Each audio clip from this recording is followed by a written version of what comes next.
বন্ধুরা, কেমন আছো তোমরা সবাই? অনেকদিন পর আজ আবার তোমাদের কাছে চলে এলাম একটা বড় ভিডিও নিয়ে। তোমরা দেখতেই পাচ্ছ ভিডিওটা কিসের হতে চলেছে। হ্যাঁ, তোমরা ঠিকই ধরেছো। আজ তোমাদের দেখাবো কিভাবে আমি 3D গাছকৌটোটা ডিজাইন করলাম। তবে তার আগে বলে রাখি, এই গাছকৌটোটা বানিয়েছিলাম আমি আমার খুব স্পেশাল একটা বান্ধবী বিয়ে উপলক্ষে। ইন্টারনেট ঘেটে প্রচুর গাছকৌটোর ডিজাইন দেখেছিলাম, বাট সবথেকে বেশি যে ডিজাইনগুলো নজর কেড়েছিল সেইগুলো হলো 3D গাছকৌটো, যেগুলো বেসিক্যালি গাছকৌটোর ওপর ছাঁচে ফেলা ক্লে দিয়ে ডিজাইন করে বানানো হয়। আমার কাছে কোনো মোল্ড বা ছাঁচ ছিল না, আর যেহেতু আমি পুরো জিনিসটা নিজের হাতে বানাতে চেয়েছিলাম, তাই অনেক ভাবনা চিন্তা করার পর যেভাবে এই গাছকৌটোটা বানালাম সেটারই একটা ভিডিও শেয়ার করছি তোমাদের সাথে। ভিডিওটা স্কিপ না করে পুরোটা দেখো। তো চলো শুরু করা যাক। প্রথমেই আমি অনেক খুঁজে লোকাল মার্কেট থেকে এরকম একটা প্লেন গাছকৌটো কিনে এনেছিলাম। অনেকে খুব বড় বড় গাছকৌটো পছন্দ করে, তাতে গাছকৌটোর উপর 3D ডিজাইনটা করা অনেক সহজ হয়ে যায়, বাট আমার এই সাইজটাই সব থেকে বেশি ভালো লেগেছিল। প্রথমেই আমি গাছকৌটোর উপর পেন্সিল দিয়ে এরকম কলকা এঁকে নিয়েছিলাম। সামনে এবং পিছনের কিছুটা অংশ খালি রেখেছিলাম একটা বড়বউয়ের 3D স্কাল্পচার আর বড়বউয়ের নাম লেখার জন্য।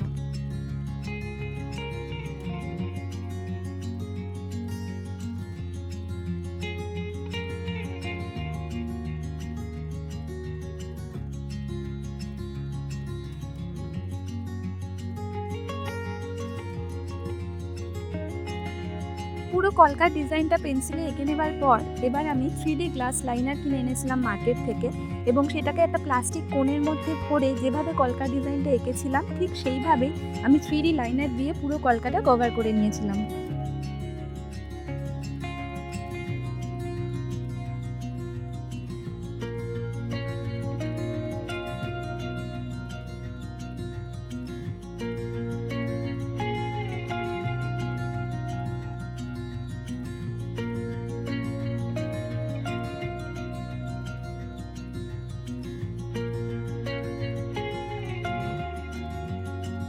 লাইনারটা একটু শুকিয়ে যাওয়ার পর আমি ভেবেছিলাম হয়তো এটা উঠে আসবে, কারণ এটা হাতে নিয়ে কেমন একটা রাবারের মতো ফিল হচ্ছিল আমার। বাট পুরো কাজটা রোদে ভালো করে শুকিয়ে নেবার পর দেখলাম যে এটা ঠিক যেমন চেয়েছিলাম সেরকমই লাগছে। এবার আমি মোল্ডেড ক্লে নিয়ে নিয়েছিলাম, আর এর দুটো কম্পাউন্ডকে ভালো মতো মিশিয়ে আমি একটা সফট ডো বানিয়ে নিয়েছিলাম। ডোটা কিছুক্ষণ এমনি রেখে দেওয়ার পর আমি ট্যালকাম পাউডারের সাহায্যে এটাকে লম্বা লম্বা দড়ির মতো রোল করে নিয়ে যে অংশগুলো ফাঁকা রেখেছিলাম সেখানে একটা সুন্দর আউটলাইন বানিয়ে নিয়েছিলাম, ডিজাইনটাকে যাতে আরো সুন্দর দেখতে লাগে।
তোমরা দেখতেই পাচ্ছ আমার পুরো ডিজাইনটা কেমন লাগছে।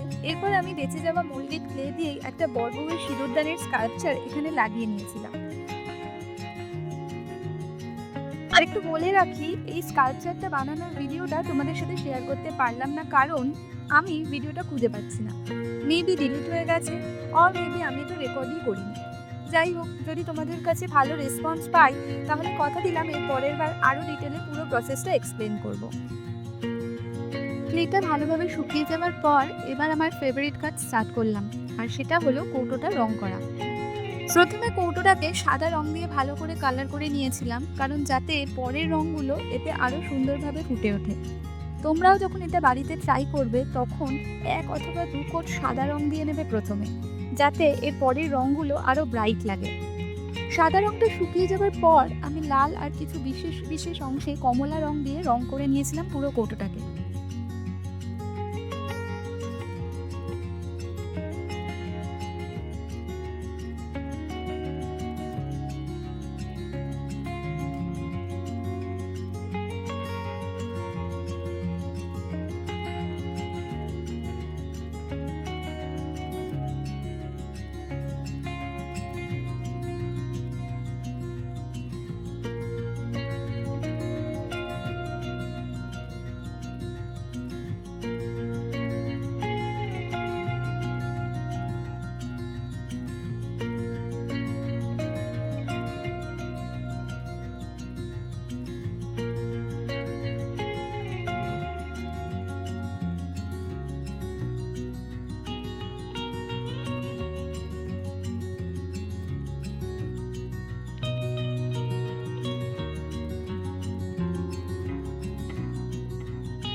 এখানে কৌটোর ঢাকনাটায় আমি সামান্য কিছু কলকা করে সাজিয়ে নিয়েছি। ঢাকনাটার মধ্যে আমি পদ্ম কলকা করেছি, কারণ বিয়েতে আমার মনে হয় পদ্ম কলকাটা খুব ভালো যায়। আর নিচে গ্লাস লাইনার দিয়ে যে কলকাগুলো করেছিলাম সেখানে আমি হালকা হাতে সাদা আর অকার ইয়েলো মিশিয়ে ঠিক চন্দনের যে কালারটা হয় সেই রকম কালারটা দিয়ে হাইলাইট করে নিয়েছি।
আমার পুরো ডিজাইনটা কমপ্লিট।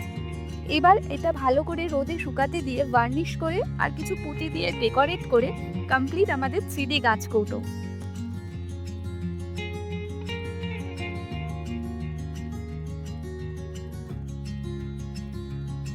তোমাদের কেমন লাগলো ভিডিওটা জানিও। যদি কোনো প্রশ্ন থাকে অথবা আমার ভিডিওটা যদি তোমাদের ভালো লাগে অবশ্যই কমেন্টে আমাকে জানিও, এবং আমার ভিডিওটি ভালো লাগলে তোমরা লাইক, শেয়ার আর সাবস্ক্রাইব করতে ভুলো না। আজ আসি, আবার দেখা হবে নতুন কোনো ভিডিওতে। বাই।